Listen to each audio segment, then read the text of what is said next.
आप सभी भाई बहनों का धर्म दर्शन की ज्ञान संदेश कक्षा में एक बार फिर स्वागत है।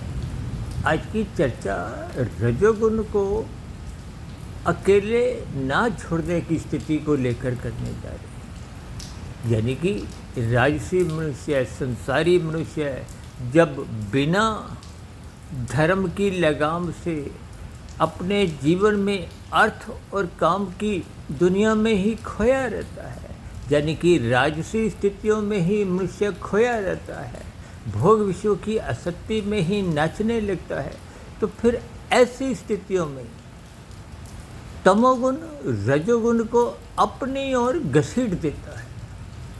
देखिए, स्थितियां साधारण होते हुए भी आप इन सभी बातों को तर्कपूर्वक समझते नहीं।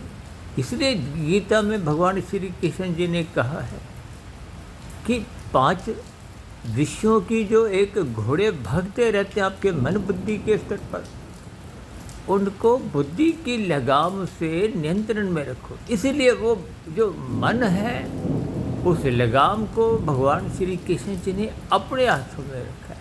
यानी कि रजोगुण को अकेले संसारी स्थितियों में आवारागर्दी मत करने दो, अन्यथा अकेले पाकर ही तमोगुण हमला करता है, अपनी ओर घसीट लेता है, कानून का उल्लंघन करवाने लगता है।